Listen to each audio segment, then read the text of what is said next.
kasih kepada Dr. Ikra ya, sebagai moderator, dan saya ucapkan juga terima kasih kepada Bapak KPS dan SPS atas kesempatan yang diberikan untuk memberikan kuliah subuh rutin untuk penambahan knowledge atau ilmu pengetahuan bagi residen. Dan juga terima kasih kepada beberapa konsulen yang mengikuti acara kuliah subuh ini. Baiklah, pada eh, adik-adik residen semua, saya share dulu. Ini dapat topik mengenai hepatobiliar jilid 2 ya, tapi pada kali ini itu saya ingin menyampaikan judul mengenai ini, best practice cholecystectomy ya. Udah kelihatan tadi lah? Sudah dok, kelihatan. Ya, oke, baik.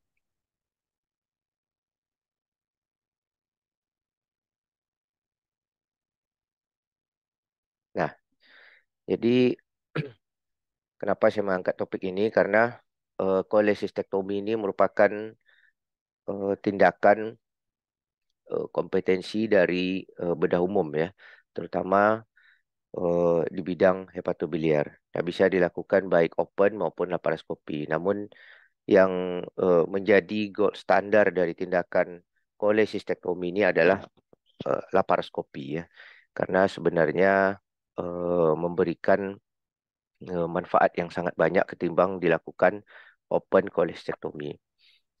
Nah, beberapa manfaat yang kita ketahui dari laparoskopi cholecystectomy itu adalah di samping sisi kosmetik juga sisi mudahnya melakukan tindakan pembedahan ya, karena dengan laparoskopi itu magnifikasi dan kita bisa mengetahui anatomi dari saluran biliar ekstrahepatik itu dengan baik ya, dibanding dengan melakukan tindakan open cholecystectomy. Dan yang paling penting diingat lagi adalah ketika melakukan open cholecystectomy itu tentunya kita akan melakukan insisi eh, midline atau subcoste. Nah, tergantung daripada bentuk tubuh atau luasnya abdomen pasien. Nah, beberapa teman sejawat kadang pernah menanyakan apa insisi yang baik. Nah, karena ini judulnya best practice ya, kita trip and strict aja yang mudah untuk melakukannya. Nah, kalau pasien yang umpamanya kurus dengan abdomen yang kecil, itu mungkin mudah melakukannya dengan insisi midline. Nah, tapi kalau pasiennya besar dan gemuk, misalnya gitu, lebih mudah melakukannya dengan insisi subcoste. Atau beberapa juga diajarkan mengenai mini laparotomi. Jadi insisinya transverse, ya, tapi posisinya adalah di kuadran kanan atas, tepat sebenarnya di atas fundus gallbladder ya. Mungkin bisa di-guiding dengan USG atau pemesan fisik kalau gallbladdernya membesar. Namun itu hanya approach untuk masuk ke abdomen. Tapi ketika eh, masuk intraabdomen, nah itu akan terjadi kesulitan lain. Umpamanya ada beberapa pasien yang livernya itu posisinya di atas dari eh, costenya itu. Jadi arcus costarumnya maksudnya. Jadi livernya itu berada di atas arcus costarum. Nah, itu akan menyulitkan operator pada saat operasi kalau kita melakukan open cholecystectomy ya. Karena sulit untuk meletakkan haknya ya, karena percuma mau ditarik itu adalah arcus costarumnya yang akan ditarik ke atas oleh retraktornya sehingga menyulitkan operasi. Tapi kalau livernya besar umpamanya di bawah arcus costarum, maka itu akan memudahkan. Nah, hal-hal seperti ini itu bisa dihindari dengan laparoskopi kolestektomi. Lagi pula dari Kolegium Ilmu Bedah Indonesia untuk kompetensi kolestektomi ini dibolehkan bedah umum atau residen juga pada saat ini untuk belajar melakukan laparoskopi kolestektomi. Ya. Hanya saja dalam melakukan laparoskopi kolestektomi harus memahami apa indikasinya, apa kontraindikasinya, bagaimana cara melakukannya dengan memahami anatomi-anatomi pada saat uh, laparoskopi kolestektomi dan kapan harus berhenti atau melakukan bailout prosedur. Nah, sedikit sejarah bahwa pertama kali open cholecystectomy itu dilakukan pada tahun 1882 ya, oleh Karl Johann August Langenbach. Dan itu terus dimodifikasi dan mencapai gold standar itu pada tahun 1992, yaitu dilakukan penyusunan guideline oleh the National Institutes of Health Consensus. Dan itu pun ya tinggi angka baldak injurinya. Jadi antara open dan laparoskopi kolestektomi itu memang angka baldak injuri ya cedera pada saluran biliar itu lebih tinggi pada laparoskopi kolestektomi. Nah, sehingga pada tahun 1995 Strasberg dan kawan-kawan itu mengembangkan critical view of safety pada laparoskopi kolesistektomi yang kita kenal dengan istilah CVS ya, critical view of safety ya. Jadi ini sejarah singkatnya bahwa laparoskopi kolesistektomi itu telah menjadi standar dalam terapi batu empedu ya, cholecystolithiasis. Nah, sekali lagi di sini saya kembali menekankan istilah ya bahwa batu empedu itu diistilahkan dengan gallbladder stone atau cholecystolithiasis. Jadi jangan menyebutnya cholelithiasis karena cholelithiasis itu menyangkut uh, semua batu yang ada di saluran biliar, baik intrahepatik maupun ekstrahepatik. Oke, untuk diingat bersama ya supaya jelas istilahnya atau apanya termnya gitu. Nah, indikasi ini hanya beberapa indikasi saja yang jelas pada cholecystolithiasis batu empedu ya terutama yang simptomatik ya, simptomatik. Nah, karena nanti akan ditemukan batu empedu yang batu gallbladder atau cholecystolithiasis yang asimptomatik. Yang asimptomatik ini masih debatable apakah akan dilakukan eh, pengangkatan kantong empedu atau dibiarkan saja gitu ya. Tapi yang jelas pada simptomatik itu akan dilakukan laparoskopi cholecystectomy. Indikasi lain adalah cholecystitis ya.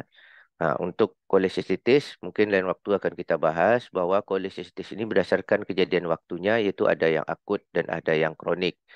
Namun dibagi dua lagi sebenarnya yaitu ada yang kalkulos dan akalkulos. Jadi ada cholecystitis itu yang tanpa batu. Jadi akalkulos istilahnya. Jadi cholecystitis terbagi dua, akut dan kronik. Kemudian terbagi lagi masing-masing jadi dua, itu kalkulos dan akalkulos.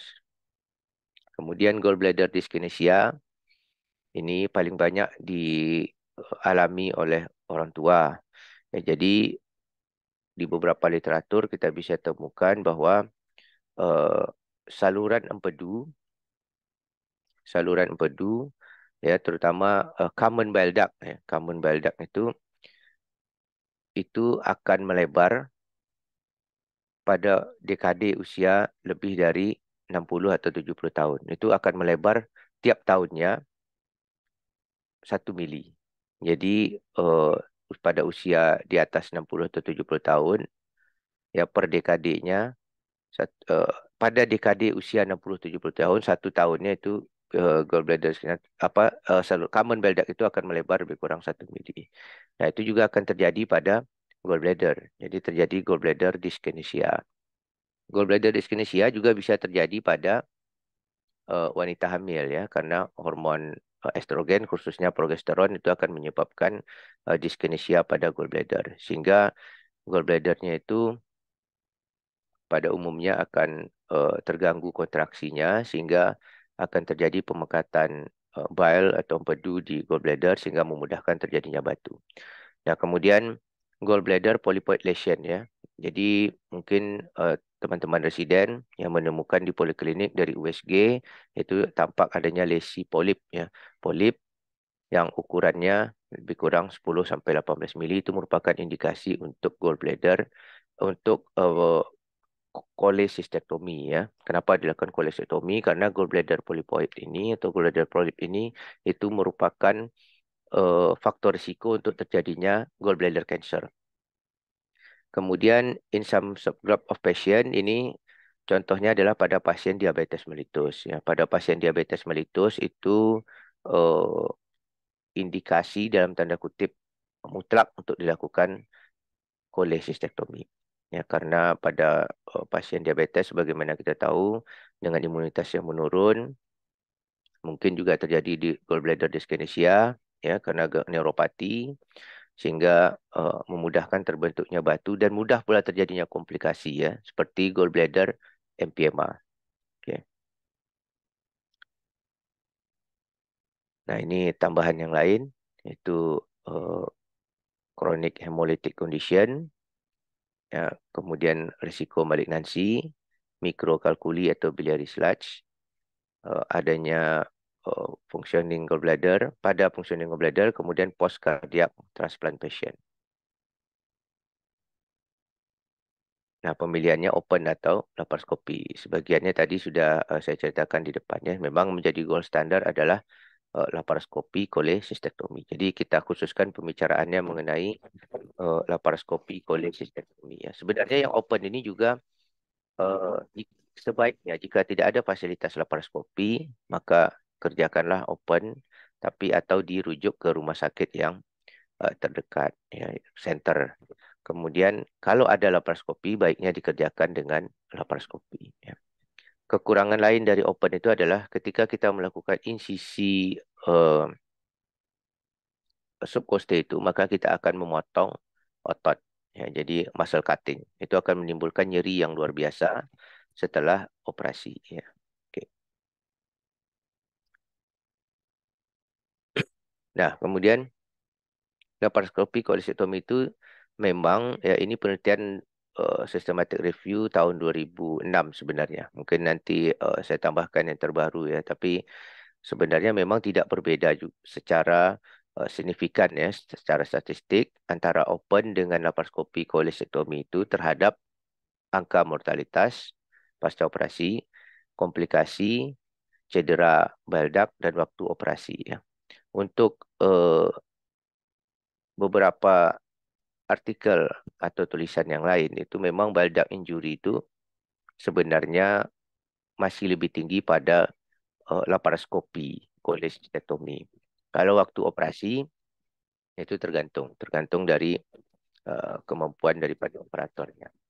Nah, tapi bile duct injury ini pada laparoskopi kolestektomi itu ada beberapa artikel mengatakan akan meningkat pada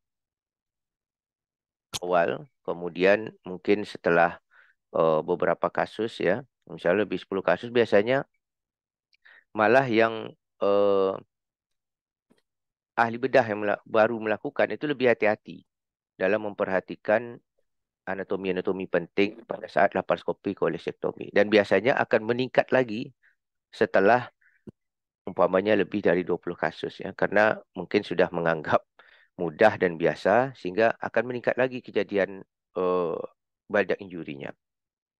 Nah, jadi dari awalnya itu meningkat, kemudian turun, kemudian meningkat lagi.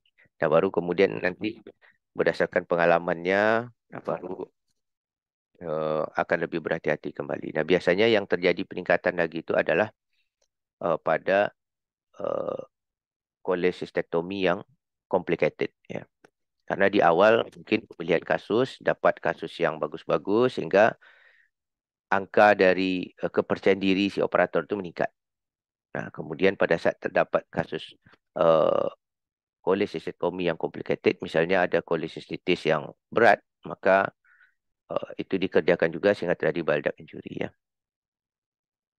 Nah, kemudian laparoskopi kolestektomi ini cenderung ya sebagaimana laparoskopi yang lain, maka itu akan lukanya kecil ya, secara kosmetik bagus. Kemudian pasiennya itu juga length of stay-nya menjadi pendek dan cepat mobilisasi atau kembali untuk bekerja. Ini sama dengan laparoskopi yang lain.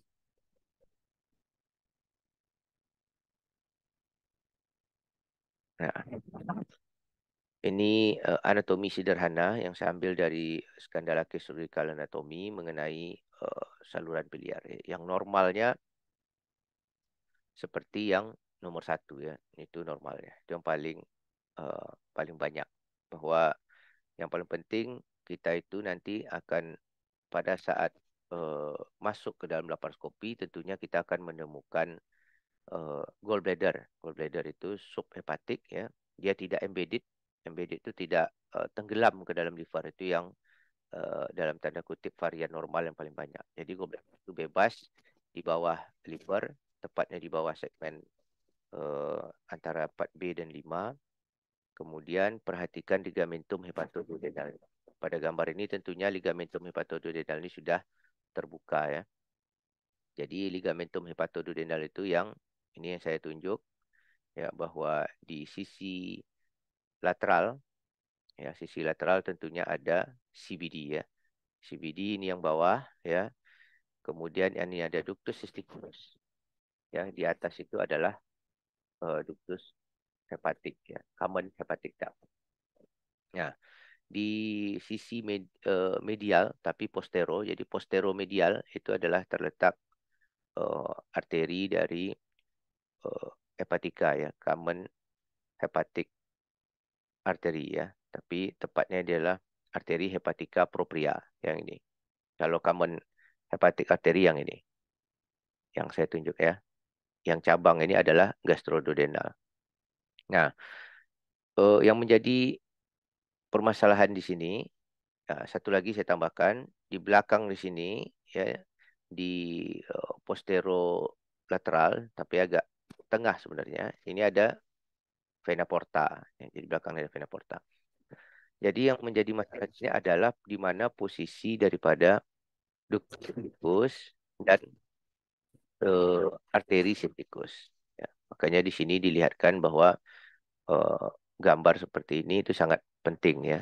Karena bile duct injury itu bukan hanya menyangkut cedera pada saluran biliar. Yang paling sering itu ada cedera pada common bile duct, tapi juga menyangkut cedera pada arteri cysticus. Bang Robi Ya, bacain aja. jadi pada umumnya ductus cysticus itu ya masuk menuju bergabung dengan common hepatic duct. Nah, itu menjadi common bile duct. Ya, pada umumnya lurus posisinya dan tidak melewati belakang ya. Ini kebetulan sebenarnya adalah variasi dari arteri cysticus. Nah, arteri cysticus itu biasanya merupakan cabang daripada arteri hepatika kanan. Itu yang normal dan paling banyak.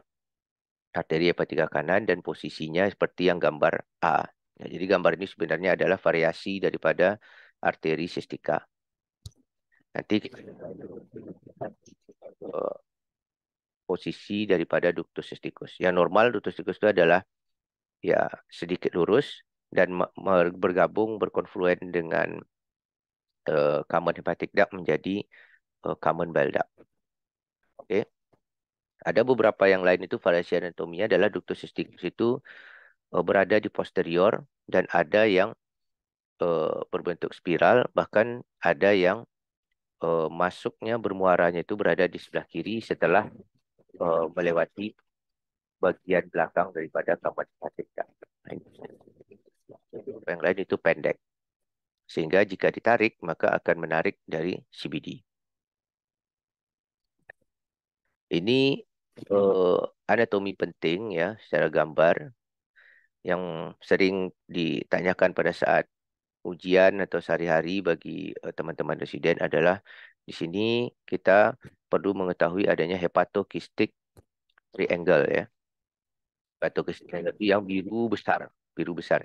Jadi batasnya apa? Margin posteriornya sisi batas superiornya adalah margin inferior daripada liver, ya. Margin inferior liver. Kemudian batas daripada medialnya, medial edge-nya adalah common hepatic duct, ya, bukan common bile duct, ya. Jadi di sini sering salah menyebutkan bahwa common hepatic duct itu berada di inferior dari confluent ductus cysticus dan common hepatic duct. Jadi yang menjadi batas dari hepatokistik triangle adalah common hepatic duct, ya, yang medial, garis yang eh, tegak lurus. Kemudian sisi miring daripada segitiga ini, batas lateralnya itu adalah eh, ductus cysticus, ya, CD ini, ductus cysticus. Nah, pada saat melakukan laparoskopi kolestektomi, ada lagi satu segitiga yang menjadi perhatian kita, yaitu adalah triangle of Calo, ya, Calo triangle. Ini yang gambar titik-titik, ya. Sebenarnya segitiga ini merupakan bagian daripada segitiga hepatokistik.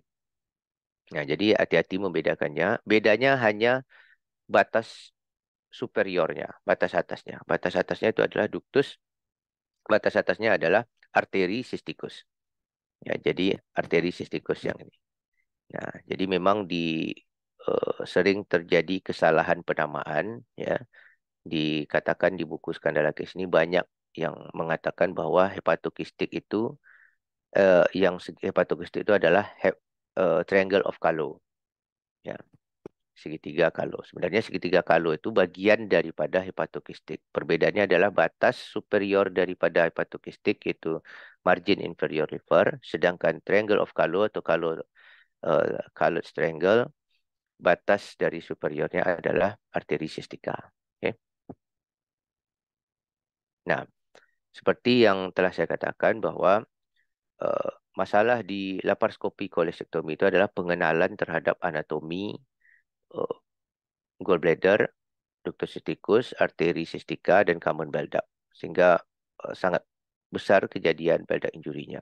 Ada banyak klasifikasi yang dipakai, namun yang klasifikasi yang lebih mendekati cedera yang terjadi dan mengingatkan kita untuk bagaimana pada umumnya ahli patobiliar dan dilakukan di center-center HPB tersier, ya. Jadi itu adalah klasifikasi Stewart. Nah, Stewart ini menerangkan mengenai bile duct injury tidak hanya pada saluran biliarnya, tapi juga pada arterinya. Di sini dibagi menjadi kelas-kelas, ya. Ya, ada kelas 1, kelas 2, kelas 3, dan kelas 4. Nah, di sini eh, kita bisa melihat adanya cedera yang parsial, ya, maupun yang total. Nah, ini cedera ini bisa jadi itu terpotong pada saat melakukan laparoskopi kolesistektomi, ya. Ini gambar atas, bisa kita lihat kelas 1 ini. Ya, ini sudah baik dia melakukan ligasi tapi terpotong parsial pada common bile duct tentunya, dan itu tidak tertutup, ya, tidak terrepair. Kemudian akan terjadi komplikasi nanti biasanya adalah biloma. Nah, pada yang kelas 2 kita lihat di sini ada banyak klip, ya. Ada banyak klip. Jadi kita melakukan ligasi pada ductus cysticus dan arteria cystica itu dengan menggunakan klip, ya. Sebagaimana yang teman-teman di sini lihat, Jam Jamil, kita menggunakan klip. Nah, di sini mungkin melihat biasanya ini terjadi. Si operator itu melihat adanya kebocoran file. Kemudian kita menggunakan klip. Ya, semakin banyak klip yang digunakan, bahkan sebenarnya telah memotong lebih dari separuh daripada common bile duct itu dan menutupnya. Sehingga terjadi struktur biasanya pada saat pasca operasi. Yang kelas 3 di atas ini terputus total, ya. Jadi bisa putus itu parsial dan bisa total, ya. Tentunya gejalanya adalah ikterik, ya.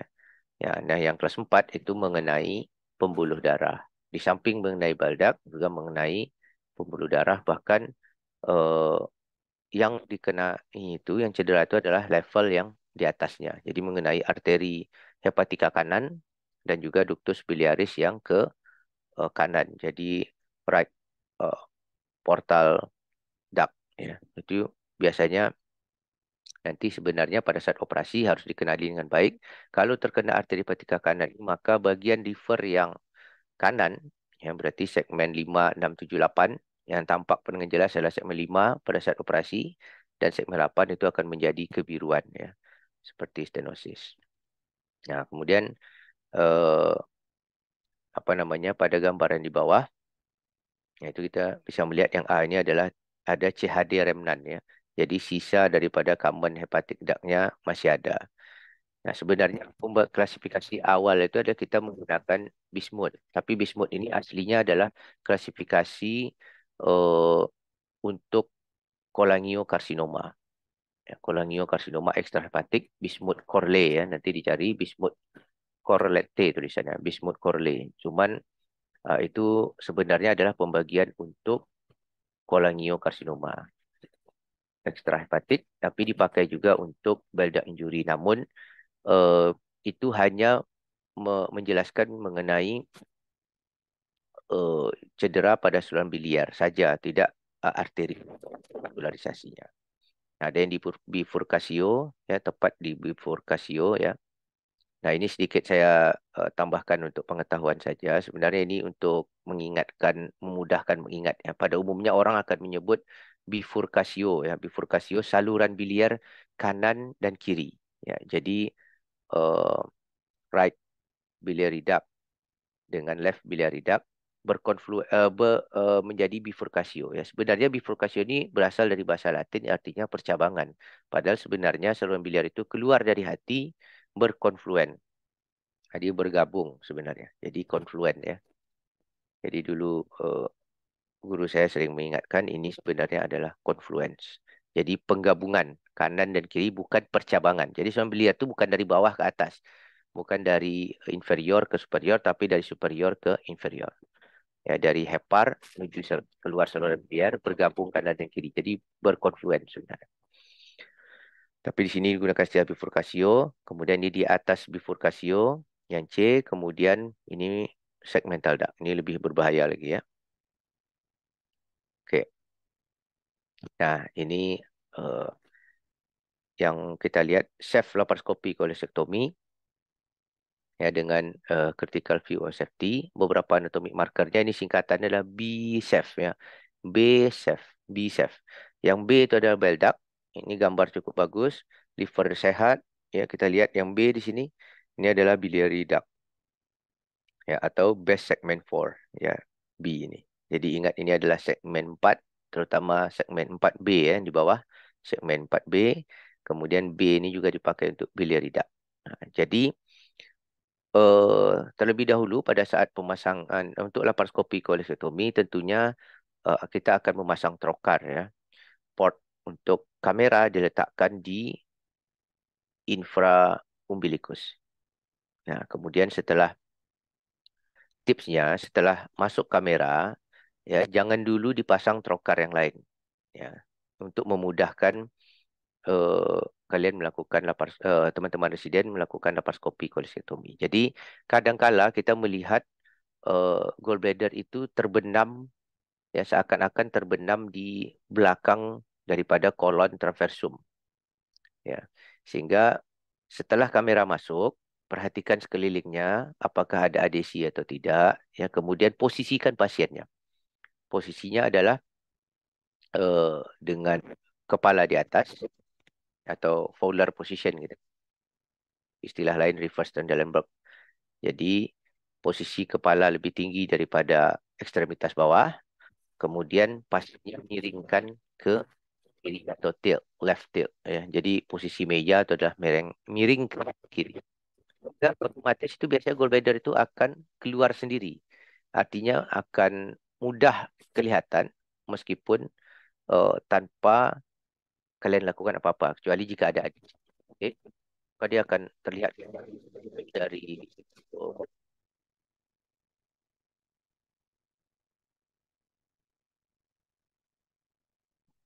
oleh traversum. Ya, baru kemudian pasang trokar. Satu lagi, untuk itu tepatnya lebih kurang 2 jari di bawah processus spadius.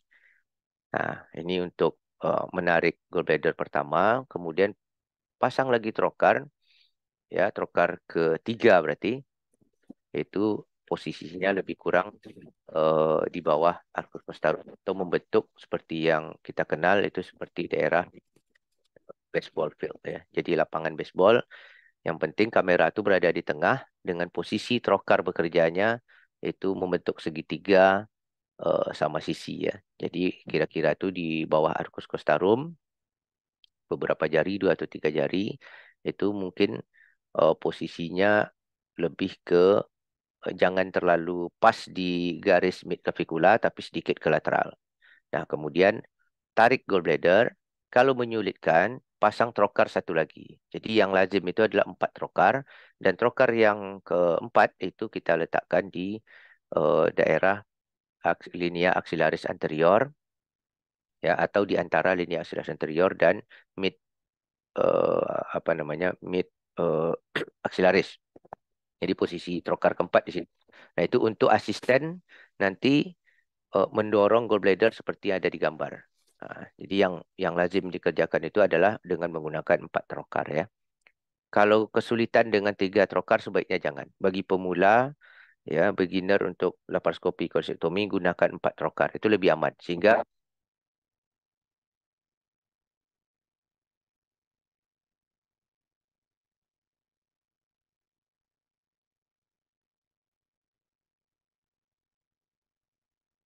daerah yang segmen 4, daerah B ini, base segmen ini itu tidak akan terlihat. Lymph node ini juga tidak akan terlihat. Jadi dorongnya adalah superior, superolateral. Ya, jadi ke arah dinding perut. Ya, itu akan terlihat gambar seperti ini. Sehingga dengan adanya asisten, maka operator akan fokus untuk menemukan, mendapatkan daripada critical view of safety seperti ada di gambar. Nah, eh, yang penting lainnya itu adalah S itu juga segmen.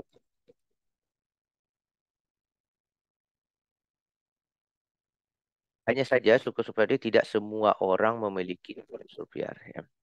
Lebih kurang 20-25% itu tidak ada.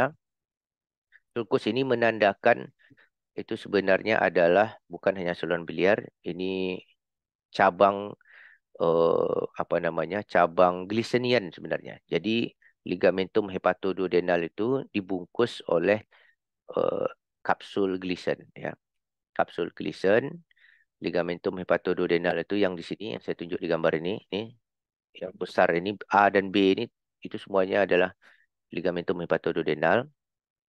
Ingat teman-teman kalau kita melakukan Pringle maka kita lakukan di sini itu isinya adalah biliary duct itu tepatnya di CBD kemudian arteria hepatica dan juga vena porta.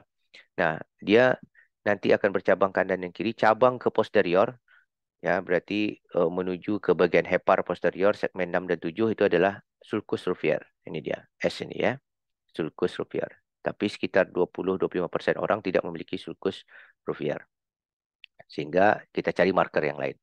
Nah, ini jika ada bagus sekali ya sulcus rufier. Oke. Yang A atau arteria hepatica, di sini nanti pada saat operasi kita bisa melihat denyutnya itu. Arteria hepatica, denyutnya. Kemudian atau pulsasinya ya. Kemudian yang F itu adalah fissur umbilical ya. Ini yang F, fissura umbilicalis. Jika dari F ini ditarik garis ya menuju ke sulcus rufier, itu kita menyebutnya dengan R for U line. Ya.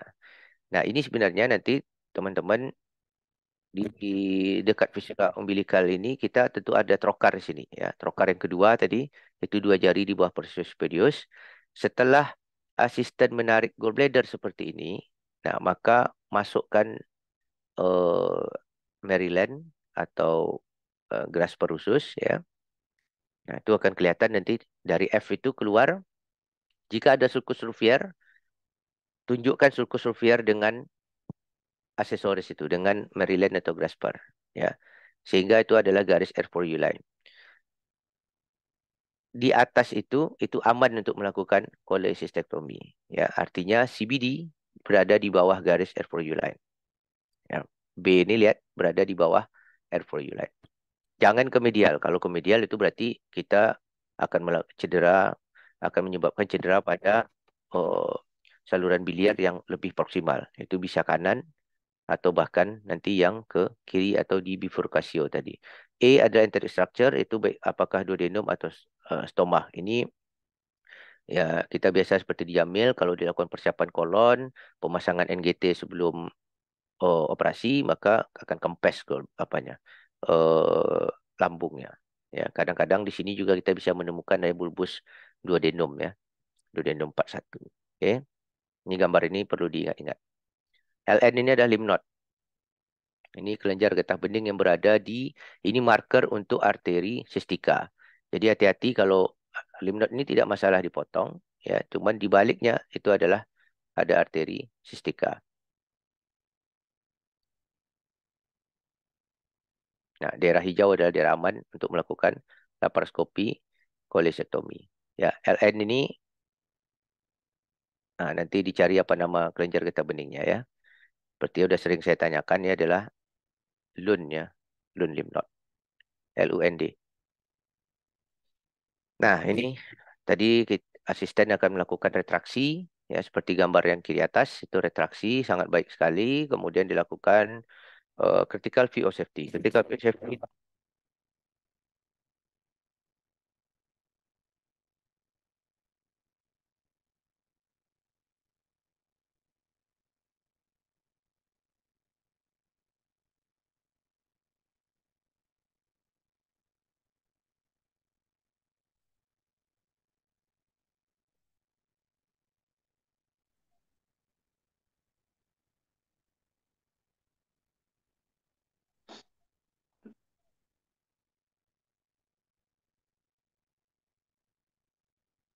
Nggak boleh.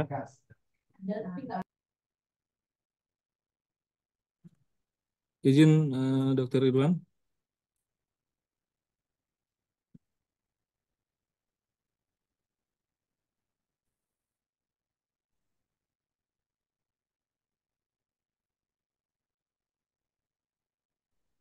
Izin dok, untuk suara Dokter Ridwan tidak terdengar dok.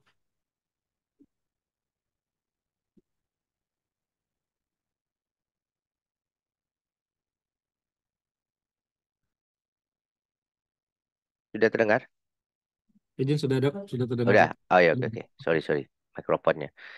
Jadi setelah tangan kiri memegang Hartmann pouch, ya, setelah tangan kiri memegang Hartmann pouch, maka operator akan mendorongnya ke sisi medial ke arah eh, visura umbilicalis, ya, sehingga mulailah dengan membuka peritoneum pada sisi lateral gallbladder, tepatnya di atas dari R4U line tadi, ya, itu lebih aman. Buka peritoneum itu seperti di gambar atas, ya, ini yang saya tunjuk di gambar di atas. Kalau bisa itu hingga 2/3 dari hepatic bed. Nah, ini hepatic bed yang di bawah, gallbladder yang terangkat ke atas, lebih dari 2/3. Sehingga baru dilakukan diseksi pada peritoneum yang menutupi dari ductus cysticus. Maka akan didapatkan gambar seperti ini, ya, ada dua struktur utama. Ya, terutama sebelah yang saya tunjuk lateral itu adalah arteri ductus cysticus, yang di tengah adalah arteri sistika. Ya, ingat tadi gambar eh, hepatokistik triangle dan triangle of Callo ya. Jadi arteri sistika itu merupakan isi dari hepatokistik triangle dan batas superior dari triangle of Callo ya. Oke, ini gambar yang baik sekali. Namun kadang-kadang kesulitannya adalah arteri sistika ini sulit diidentifikasi karena kronis sehingga dia menyatu dengan ductus cysticus. Ya, sehingga pada saat ditarik cuman ada satu. Ketika dicoba untuk memisahkannya malah menyerobek dari ductus cysticus. Tapi paling baik adalah seperti ini. Nah, ini beberapa gambar ya. Eh, yang penting prinsip pertama adalah retraksi, ya, retraksi oleh asisten. Jadi gunakan 4 trokar, retraksi oleh asisten, kemudian operator memegang Hartmann pouch, ya, dan retraksi ke arah medial untuk membuka peritoneum di sebelah lateral. Setelah lateral terbuka 2/3, tarik Hartmann pouch-nya ke lateral untuk membuka peritoneum bagian medial dan mendiseksi peritoneum yang lengket di ductus cysticus ya. Oke. Ini gambar dari Wakabayashi dari Tokyo Guideline tahun 2018. Tokyo Guideline belum ada yang terbaru, masih revisi dari 2018 pada kolesistitis ya. Penyulitnya nanti adalah kolesistitis pada umumnya. Ini kolesistitis yang ringan sampai sedang. Dan jika pada saat melakukan laparoskopi kolesitomi itu gallbladdernya distended ya atau dilatasi, tidak mengapa sebenarnya untuk mengeluarkan dulu atau membocorkan dari gallbladder itu, tapi harus cepat disuction ya, karena kadang di dalamnya bisa pus atau yang jelas itu adalah cairan bile yang sudah terinfeksi oleh batu ya, sebagaimana kita ketahui bahwa batu saluran empedu itu ada batu primer, ada batu sekunder, kemudian berdasarkan jenis batu ada 3, batu pigmen, batu kolesterol, dan batu campuran, itu adalah batu infeksi. Nah, ini beberapa eh, apa namanya? Beberapa eh, eh, apa namanya? eh, teknis dalam laparoskopi kolektominya ya, bahwa kalau kemungkinan cedera daripada bile duct itu ya, nah ini yang sebelah kiri ini ada gallbladder wall thickening ya. Nah, itu kita sebut dengan red flag ya. Red flag ini yang mengingatkan kita gitu. Jadi ada uh, gallbladder wall thickening, penebalan dari dinding gallbladder, kemudian batu yang ingkar serata artinya dia stuck di leher gallbladder ya, antara antara Hartmann pouch dengan ductus cysticus, kemudian peningkatan CRP, kemudian non-visualized gallbladder pada saat kolangiografi preparatif, artinya ada kolesistitis kronis kemungkinan, kemudian demam, pembentukan abses, dan BMI yang tinggi ya. Nah, itu apa namanya, butuh kehati-hatian pada saat operasi ya. Di sini juga ada gallbladder wall yang lebih dari 4 sampai 5 meter pada saat ultrasound preoperatif, usia lebih dari 60 atau 65 tahun. Laki-laki, akut kolesitis terutama yang grade 2 dan 3 atau moderate dan severe, contracted gallbladder pada ultrasound, pembedahan abdomen sebelumnya, artinya bukan virgin abdomen, PMI dan ASA score ya. Dan di sini harus tahu kita kapan berhenti pada saat melakukan laparoskopi kolektomi. Berhenti di sini bukan berhenti terus ditutup gitu ya, bukan ya. Jadi artinya kita perlu bailout prosedur dan tidak mengapa kita memanggil teman yang lain ya. Jadi perlu beberapa orang untuk melihat apakah benar ini ductus cysticus atau tidak sebelum melakukan ligasi ya dengan klip misalnya gitu. Nah, jadi pastikan kalau ketemu lebih dari 2 struktur tubular yang masuk ke dalam gallbladder itu hati-hati ya. Jadi memang harus 2 itu. Ada ductus cysticus, ada arteri cystica. Kalau lebih berarti syukur-syukur kalau itu varian ductus cysticus. Nah, jika itu adalah CBD yang apa namanya melipat ya. Jadi ductus cysticusnya pendek karena inflamasi, CBD itu tertarik. Pada saat kalian menarik fundus, maka dia ikut tertarik akan berbentuk lipatan. Sehingga pada saat diseksinya sudah bagus sekali, sehingga akan terlihat 2, 3 struktur di luar arteri cystica. Ketika kalian mengklipnya, itu ductus cysticus atas dan bawah terklip, ya inferior dan superior terklip, putus total di antaranya. Ya. Dan jujur saja saya juga pernah mengalami hal seperti itu ya.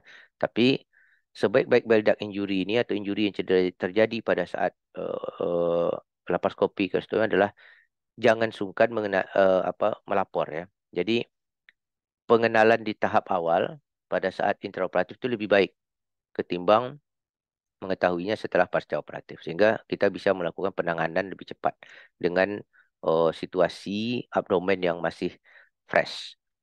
Nah, kemudian unusually large presum cystic artery ya, jadi ada arteri yang kita curigai sebelumnya adalah arteri cystica itu besar.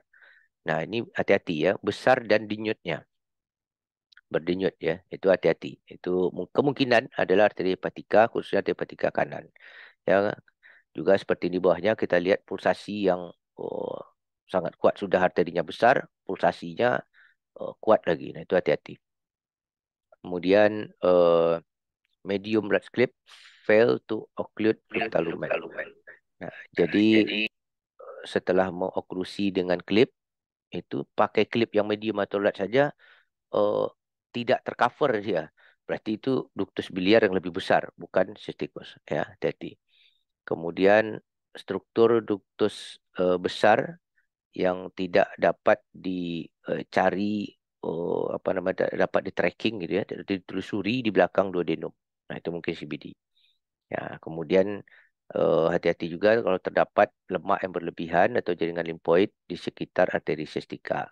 Nah, itu bisa jadi kemungkinan suatu CBD. Jadi, itu merupakan lymph node yang jaringan limpatik peri CBD ya.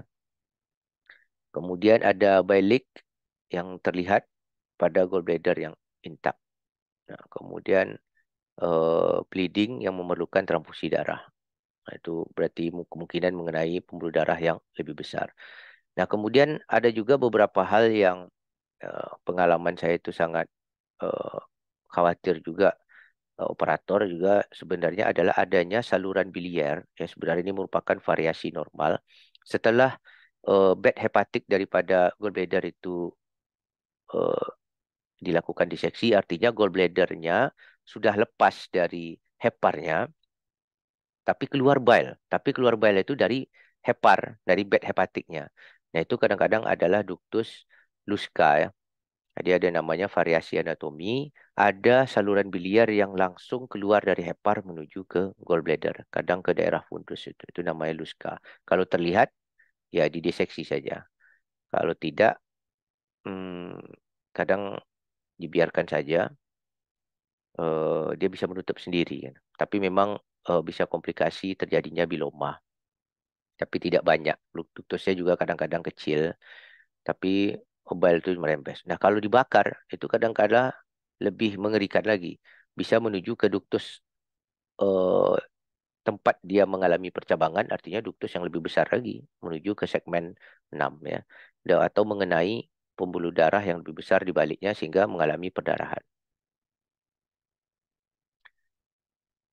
Nah, ini bailout jika eh, kita berat melakukan kolestetomi itu karena kolesitis ya, artinya sulit menemukan critical field safety, maka jangan segan untuk open konversi. Setiap tindakan endolaparoskopi jangan sungkan untuk open konversi. Open bukan berarti gagal, ya itu perlu diingat. Open itu bukan berarti gagal ya. Itu kita untuk keamanan daripada pasien dan kita sendiri. Atau kalau bagi yang sudah ahli bisa atau sudah banyak jam terbang yang melakukan laparoskopi kolestektomi, maka dilakukan subtotal atau parsial kolestektomi ya seperti gambar A.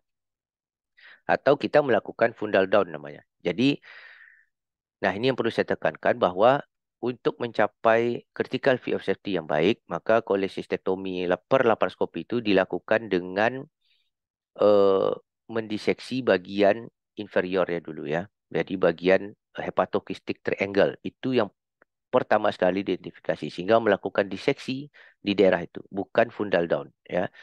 Nah, mungkin beberapa eh, teman sejawat atau konsulen mungkin kalian ada yang melihat melakukannya fundal down ya.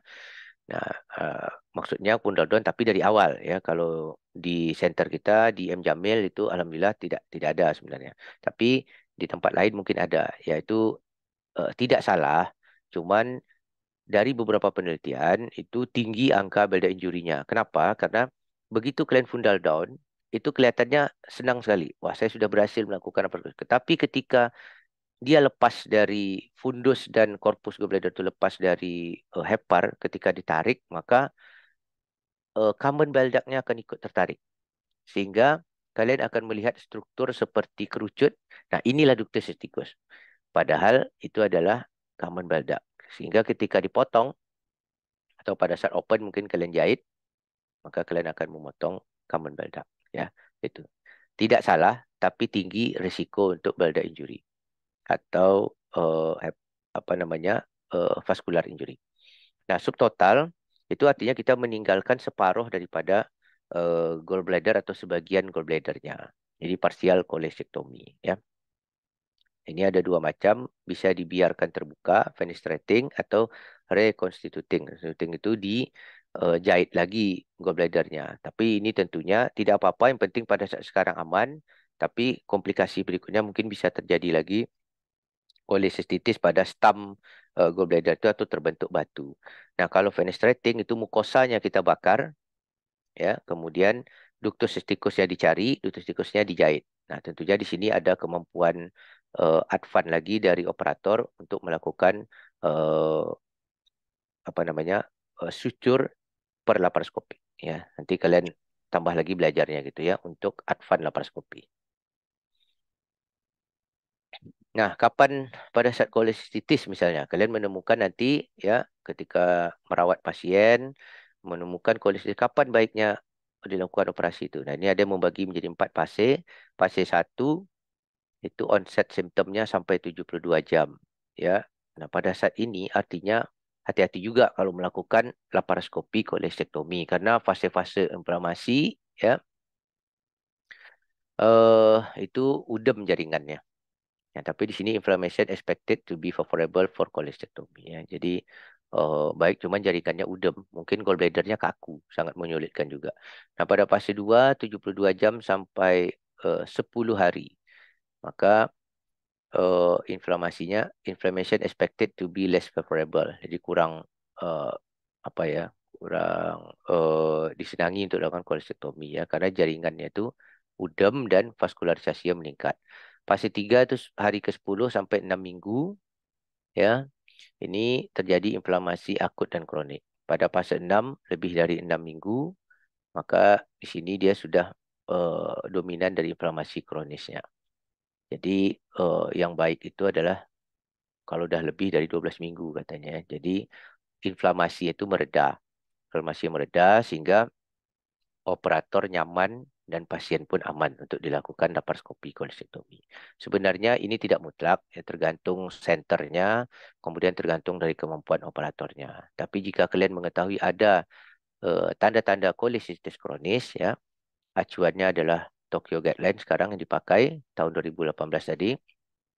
Apakah dia ringan, berat, atau moderate? Ya, grade 2, grade 1, 2, atau 3. Ringan, mild, moderate, or severe. Ya, kalau sudah moderate atau severe, itu sebaiknya tunda dulu laparoskopi kolestektominya. Nanti lebih dari 12 minggu baru dikerjakan. Ya. Oke, terima kasih. Assalamualaikum warahmatullahi wabarakatuh. Saya kembalikan ke operator Dr. Ikra. Silakan. Oke. Terima kasih kepada Dr. Ridwan yang sudah mempresentasikan tentang laparoskopi kolesistektomi. Mungkin kita mulai segmen tanya jawab atau diskusi mengenai materi kuliah subuh kita pada pagi hari ini. Mungkin kepada teman-teman senior yang ingin bertanya mengenai materi yang sudah dipaparkan atau masalah di bidang hepatobiliar, boleh disampaikan di forum pada pagi ini. Oke, silakan kepada teman-teman yang ingin bertanya.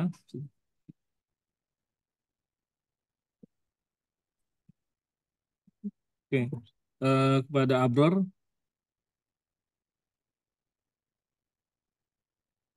Ya, terima kasih. Izin bertanya, Dr. Irwan. Pada tadi kan ada indikasi salah satu laparoskopi kolestektomi, salah satunya itu adalah akut kolesistitis. Untuk yang akut kolesistitis ini, apakah ada tempat pada akut kolesistitis yang akalkulus dilakukan laparoskopi kolestektomi? Terima kasih, Dr. Irwan.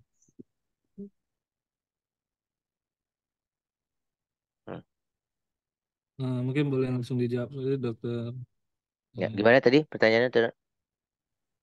Apakah ada tempat pada akut akalkulus kolesistitis dilakukan laparoskopi kolestektomi, Dok? Oh, akut kalkulus. Oke, baik. Pada indikasinya tadi adalah tetap kolesistitis. Baik kalkulus atau akalkulus, kita tetap akan melakukan laparoskopi kolestektomi. Ya. Jadi mungkin dilihat di poliklinik itu pada umumnya batu ya. Tapi pasien nyeri-nyeri perut kanan atas ya setelah kita singkirkan yang lain-lain misalnya keluhan dispepsia karena gaster, ulkus peptikum maksudnya, gastroduodenum atau tidak ada penyebab lain maka eh, kita akan melakukan setelah terbukti ya, misalnya dari pemeriksaan penunjang, apakah CT scan atau USG, kita melihat ada tanda kolesistitis, eh, itu maka kita akan melakukan laparoskopi kolestektomi. Ya, nanti coba dicari apa aja yang menjadi etiologi atau penyebab dari eh, kolesistitis yang akalkulus baik akut maupun kronik. Ya, bahkan sebenarnya eh, kolesistitis yang akalkulus ini berarti tidak ada batu ya. Itu bisa terjadi pada pasien-pasien kita yang di rawatan sebenarnya. Ya, jadi itu yang akut itu tinggi pada pasien-pasien yang dirawat sebenarnya, dirawat di rumah sakit. Ya. Nah, kalau yang kronik itu biasanya karena infeksi ya. Ya, misalnya seperti mana kita tahu bahwa umpama nih contoh Salmonella typhosa, tipes ya, tipes itu Salmonella typhosa dorman di saluran biliar, khususnya di gallbladder. Nah, itu kalau itu bisa menjadi penyebab kronis meskipun tidak ada batu. Batu ini kan paling banyak eh, patogenisanya karena kolesterol sebenarnya, kecuali orang dengan gangguan perdarahan, misalnya sickle cell anemia atau thalassemia, itu bisa terbentuk batu yang sebenarnya batunya adalah dari peningkatan bilirubin indirect ya, sehingga batunya adalah batu pigmen ya. Oke. Jadi tetap dilakukan laparoskopi kolestektomi ya, atau open silakan, tapi tetap dilakukan kolestektomi. Prosedur standarnya adalah per laparoskopi. Ya, silakan Dr. Ikra. Eh, Bagaimana Dokter Abab? Apa masih ada yang mau ditanyakan? Sudah cukup Dr. Eka, terima kasih dok. Oke. Selanjutnya mungkin ada teman-teman yang ingin bertanya. Izin dok. Dipersilakan. Ya dokter. Ya. Tapi dok, Ya, silakan eh, Dr. Pepi. izin bertanya dok. Eh, Baik open maupun laparoskopi dok. Seumpama yang dokter sampaikan tadi, kalau misalkan kita sudah coba untuk identifikasi arteri maupun ductus cysticus, kemudian karena adanya kolesistitis yang menyertai kolesistolitiasisnya, arteri dan duktusnya sudah tidak bisa diidentifikasi dok menjadi satu dok. Dan kita yakin memang itu bukan CBD, apa boleh kita langsung eh klip ataupun kita ligasi dan transeksi. Kemudian juga eh, kalau memang kita khawatir mencederai CBD, apakah memang di situ tempatnya untuk kita parsial dok? Kalau memang disertai dengan kolesistitis gitu dok. Kita udah identifikasi gak ketemu gitu dok. Oke, baik. Jadi pada saat tindakan operasi itu, ya, jika misalnya umpama ditemukan arteri sistikanya menyatu dengan ductus cysticusnya, yang penting tadi untuk arteri, untuk vaskularisasi kita tidak melihat adanya pulsasi dan arteri yang besar di situ. Berarti itu aman untuk vaskularisasinya. Nah, untuk saluran biliarnya, sebenarnya di critical view safety dari Strasbourg tadi itu dikemukakan bahwa salah satu dari critical view safety itu adalah liberalization of intraoperative cholangiografi. Jadi jangan sungkan kita menggunakan fasilitas lain yaitu IOC sebenarnya. Jadi intraoperative cholangiografi. Nah, ini kan pada umumnya sekarang seperti siam itu sudah tersedia di mana-mana ya, karena ada sejawat ortopedi biasanya sekarang sudah mereposisi pakai siam, dan urologi juga sudah masuk ke beberapa rumah sakit ya di daerah itu pada umumnya sudah banyak fasilitas siam ya. Jadi kita gunakan intraoperatif kolangiografi. Jadi liberalization of intraoperative kolangiografi. Jadi yang kita curigai sebagai bile duct itu kita jangan diklip dulu, dibuka sedikit ya, tapi baiknya membukanya itu ke arah gallbladdernya. Jadi masukkan NGT, kita lakukan kolangiografi. Itu ideal. Itu ideal. Tapi kalau ragu, kalau tidak, tetap lakukan partial cholecystectomy. Ya, gitu Dr. Pepi. Yep, dok.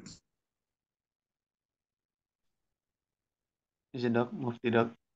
Ya, silakan Dr. Pepi. Bismillah, Assalamualaikum warahmatullahi wabarakatuh. Waalaikumsalam.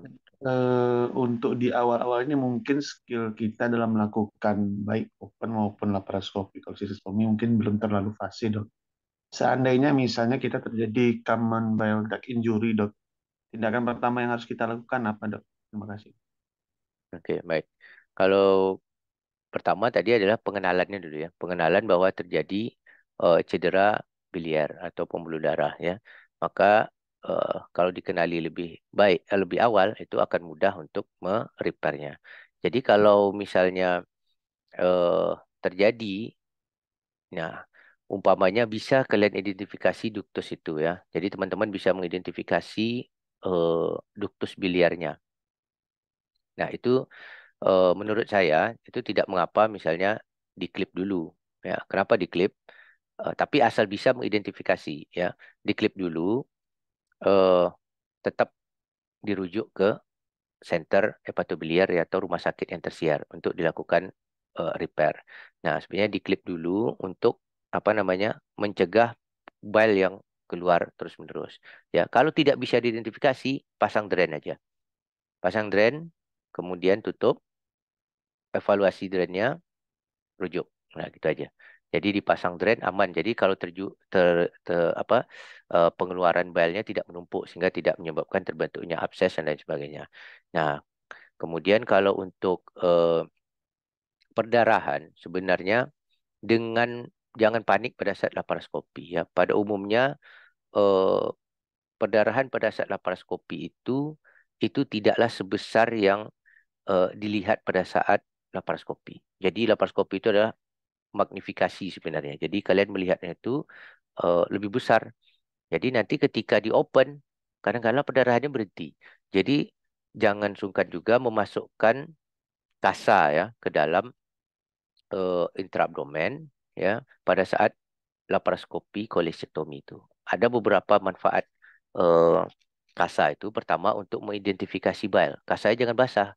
Ya memang ada beberapa debatable antara boleh tidak menggunakan kasa, tapi sebenarnya hanya masalah adesi pasca operasi. Yang kedua, apakah basah atau kering. Kalau saya lebih sukanya kasa yang kering, ya dimasukkan ke dalam, maka itu bisa mengidentifikasi bile. Bile itu mudah terlihat di kasa yang berwarna putih ya. Kemudian yang kedua bisa digunakan untuk menekan pembuluh darah tadi. Kadang dengan penekanan yang efektif, maka dia akan berhenti sendiri. Nanti kita konversi open, ketika di open, lah darahnya sudah berhenti. Nah, jadi jangan panik, tekan dulu aja.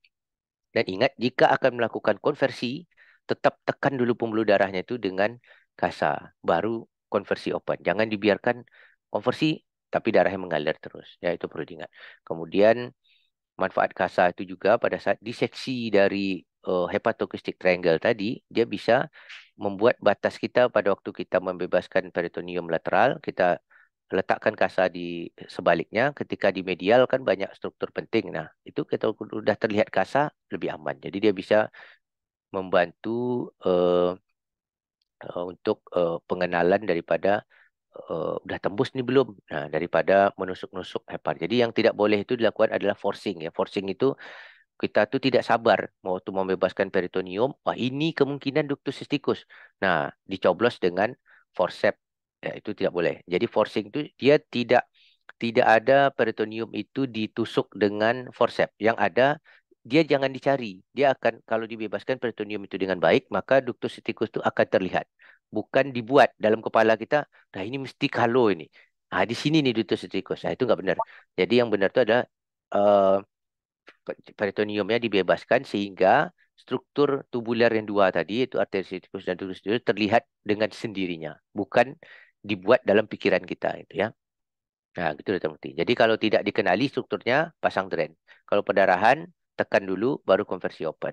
Nah, kalau misalnya teman-teman tahu bahwa pada saat putus itu CBD dan misalnya putus di CBD gitu ya, putus total, nampak besar dia CBD-nya gitu. Nah, kalau bisa dilakukan konversi open itu kan repairnya sederhana. Tapi pada umumnya nanti dilakukan bypass sebenarnya. Karena dia retraksi, jarang yang CBD yang putus itu bisa disambung langsung gitu. Ya, karena sesuatu dan lain hal dia tertarik. Sehingga kalau bisa pun disambung, hasil akhirnya adalah leakage atau stricture. Nah, lebih baik dia dibayar.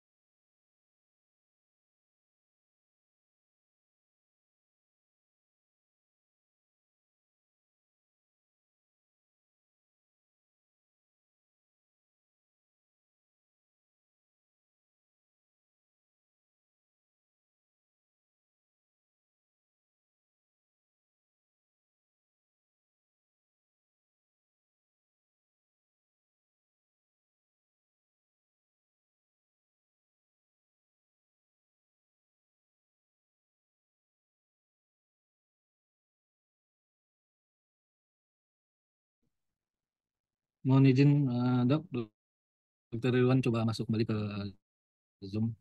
Ada gangguan sinyal.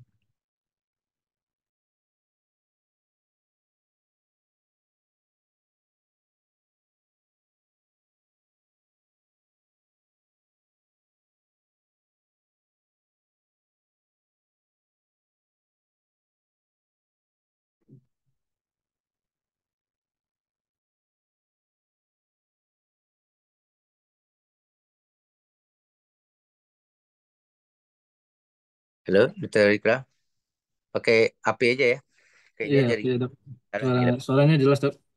Ya, kalau di slide tadi kan sudah dijelaskan. Jadi pertanyaan Dr. Mufti tadi mengenai pada saat intraoperatif ya, kalau ditemukan cedera pada saluran biliar. Kalau bisa dikenali salurannya, maka kalau saluran biliar itu bisa diklip, kemudian nanti dirujuk.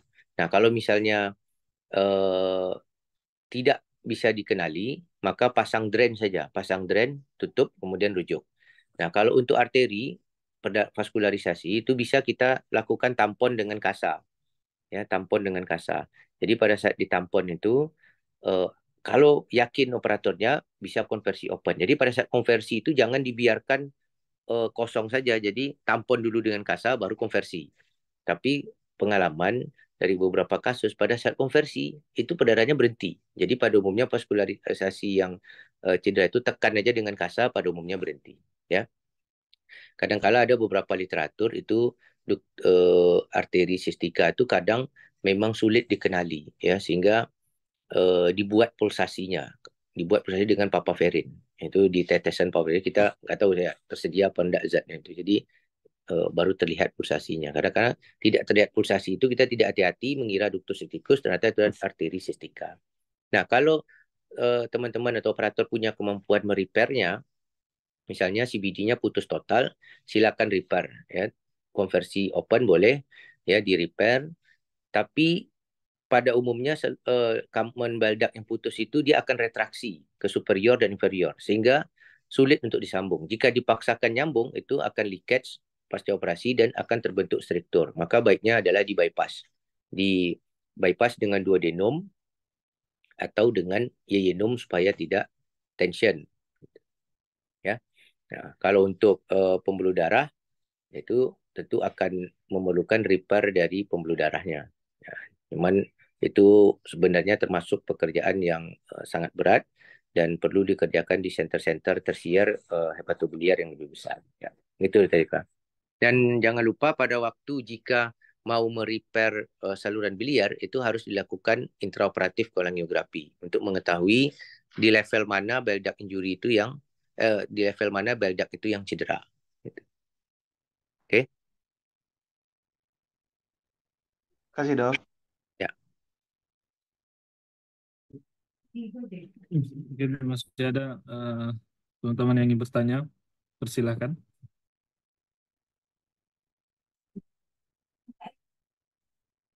Eh,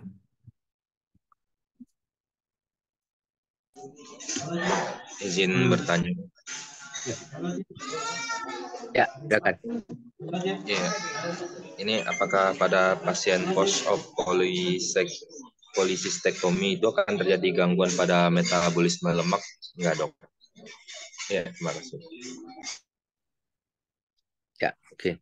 Pada saat setelah laparoskopi kolestektomi itu untuk metabolismenya tidak terganggu sama sekali ya karena fungsi daripada gallbladder itu sebenarnya adalah yang penting diingat gallbladder itu bukan organ vital untuk hidup ya sehingga kalau dilakukan laparoskopi kolestektomi nah itu tidak menjadi masalah karena nanti tubuh kita itu akan melakukan adaptasi dengan melebarnya common bile duct ya jadi setelah laparoskopi kolestektomi itu jika kita lakukan evaluasi dengan USG atau dengan CT scan atau MRI itu akan terlihat CBD dan CHD itu common hepatitis itu akan melebar. Itu untuk menggantikan fungsi daripada gallbladder yang sudah diangkat gitu. Nah, jadi fungsi gallbladder itu adalah hanya untuk pemekatan bile. Jadi dibuat konsentrat bilenya di gallbladder itu. Jadi tidak akan mengganggu metabolisme lemaknya. Justru pasien yang pasca kolestektomi itu harus diingatkan lagi bahwa akan mudah juga terjadi batu empedu kembali. Tapi nanti gejalanya adalah terik ya, karena terjadi di saluran biliar dan akan menyumbat saluran biliar itu. Jadi tidak akan mengganggu metabolisme lemaknya. Ya, oke, baik. Terima kasih dokter. Mungkin silakan yang lanjut bertanya kepada Agung. Silakan kepada Agung. Terima kasih Dokter Ikra. Izin dok bertanya dok. Izin dok, yang saya ketahui kan bahwa salah satu cairan yang bisa menyebabkan artinya yang membuat apa ya merangsang terjadinya peritonitis itu adalah cairan empedu gitu dok. Kalau misalkan pada saat kita melakukan kolesistektomi dan kemudian cairan empedu itu pecah ataupun empedunya keluar mengenai bagian organ dalam kafum abdomen, itu apakah penanganannya hanya dilakukan cuci saja atau bagaimana dok? Mohon arahan dok. Terima kasih dok. Ya, baik. Terima kasih, Teragung. Jadi sebenarnya jika terjadi, kadang sulit dihindari ya karena udem dan sebagainya, maka gallbladder itu akan terbuka sehingga bilenya keluar. Sebagaimana kita tahu bahwa penyebabnya itu sebagian besar adalah batu infeksi ya, sehingga harusnya sebisa mungkin dihindari terjadinya kebocoran atau leakage bile pada saat operasi laparoskopi kolestektomi. Namun jika terjadi ya kita hanya melakukan pencucian saja. Pencucian di daerah subhepatik itu dengan air via laparoskopi dan nanti kemudian disedot kembali ya. Prinsipnya sama seperti bagian-bagian lain, itu dilakukan dilusi saja. Dilusi jadi sehingga jumlah bakterinya berkurang dan dilusi itu. Jadi hanya pencucian pada saat intraoperasi. Itu Terima kasih dokter. Baik, kepada Dokter Adler, silakan bertanya. Terima kasih Dokter Rizka kesempatannya. Mohon izin dok, izin bertanya terkait tindakan laparoskopik tadi. Di beberapa tulisan disebutkan bahwa ada tempat untuk pemberian profilaksis antibiotik dok. Untuk pemberian profilaksis antibiotik dinyatakan lebih memberikan outcome yang lebih baik. Izin dok, untuk pemberian antibiotik pada batu saluran empedu untuk pre-laparoskopi itu berapa hari ya dok? Apakah ada sama dengan profilaksis lainnya atau bagaimana ya dok? Izin dok, terima kasih dok. Ya, Adler.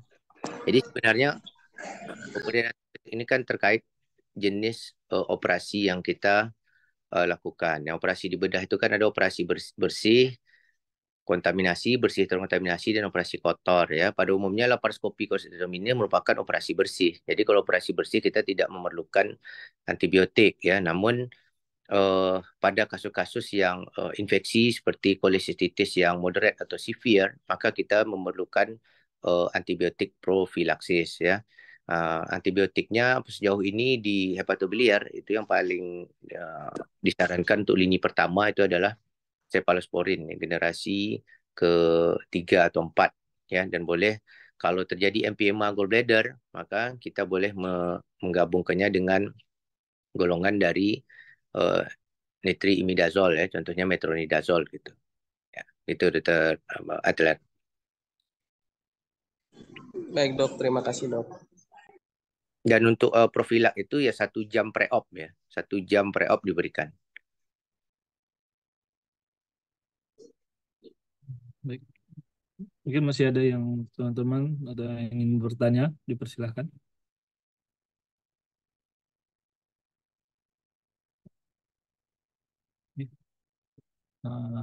Mungkin izin dokter Irwan, mungkin sudah tidak ada pertanyaan dari teman-teman residen. Izin untuk menutup kuliah subuh kita pada pagi ini, dokter. Ya, silakan. sebelum menutup mungkin ada tambahan atau ada yang perlu disampaikan kepada Dr. Ridwan, kepada kami. Hal yang penting adalah pada saat melakukan, jangan segan untuk melakukan laparoskopi kolestektomi ini ya nanti, karena itu merupakan kompetensi dari bedah umum. Yang penting adalah memahami bagaimana prinsip-prinsip untuk melakukan laparoskopi sistektomi yang baik sehingga terhindar dari cedera baik saluran empedu maupun vaskular. Nah, yang penting diingat tu tadi adalah critical view of safety. Nah, itu nanti bisa di-download sendiri dari Strasbourg itu, dibaca dan dipelajari dengan baik. Nah, mungkin itu aja. Terima kasih. Terima kasih banyak kepada Dr. Ridwan, spesialis bedah, konsultan bedah digestif yang sudah memberi kita materi tentang hepatobiliar, terutama dengan laparoskopi kolesistektomi. Mungkin sebelum menutup acara kuliah subuh, mohon izin kepada SPS Dr. Rizky Ramadian untuk menyampaikan tentang acara kegiatan kuliah subuh kita pada pagi ini. Baik, Assalamualaikum warahmatullahi wabarakatuh. Waalaikumsalam. Terima kasih banyak atas waktunya. Pertama-tama kita ucapkan terima kasih ya kepada Dr. Irwan yang sudah meluangkan waktu pada pagi hari ini berbagi ilmu dengan kita. Mudah-mudahan bisa ditangkap ya apa yang disampaikan oleh Dr. Irwan tadi. Saya mengikuti walaupun saya tidak begitu mengerti lah ya, tapi saya bisa menangkap kalau yang disampaikan oleh Dr. Irwan tadi itu adalah kunci-kuncinya gitu ya, kunci-kuncinya, dan tentunya didasari dengan pengalaman yang sudah panjang gitu ya. Jadi ya intinya bagi kita menggunakan kesempatan ini sebaik-baiknya gitu. Menggunakan kesempatan sebaik-baiknya. Karena seorang speaker itu bisa berbicara seperti itu tidak hanya melalui pengalaman literasi gitu ya. Kita bisa aja menilai seorang speaker ini hanya karena teori baca buku gitu ya. Berbeda dengan seseorang yang presentasi itu berdasarkan pengalaman klinis yang panjang gitu ya. Nah, ini terlihat sekali kalau memang yang disampaikan oleh Dr. Irwan itu adalah teori dan yang diperkuat dengan pengalaman klinis. Nah, itu mahal itu ya. Jadi kalau di event internasional ini selama ini bicara Dr. Irwan 5 juta harganya ini ya. 5 juta harganya kalau di presentasi internasional ini. Nah, kita dikasih Dr. Irwan gratis ya untuk kita bersama. Jadi pergunakan kesempatan ini sebaik-baiknya, benar-benar difahami gitu ya. Walaupun pagi ini mungkin banyak ngantuk-ngantuk, sudah direkam, diupload, dibaca lagi. Berkali-kali kami sampaikan dan itu bukan tugas kami adalah untuk menyampaikan kembali tonton lagi gitu ya, tonton lagi. Karena terbukti ya ketika diuji lagi hal-hal yang disampaikan di kuliah subuh ini banyak yang tidak bisa merecall gitu ya apa yang disampaikan. Nah, jadi tolong difahami, baca lagi apa yang disampaikan Dr. Irwan di buku yang lebih lengkap, lalu diulang lagi kuliah ini supaya lebih paham gitu ya. Nah, jadi bermanfaat. Mungkin itu saja. Sekali lagi terima kasih kepada Dr. Irwan dan juga beberapa konsulen yang sempat hadir pada pagi hari ini. Semoga apa yang kita sampaikan bermanfaat. Ya. Terima kasih. Assalamualaikum warahmatullahi wabarakatuh. Waalaikumsalam warahmatullahi wabarakatuh. Mungkin dengan demikian berakhir juga acara kuliah subuh pada pagi hari ini. Saya sebagai moderator, mohon maaf apabila ada salah kata. Izinkan untuk menutup Dr. Irwan, Dr. Rizky. Wabillahi taufiq wal hidayah. Wassalamualaikum warahmatullahi wabarakatuh. Waalaikumsalam. Izin Dr. Rizky. Terima kasih banyak.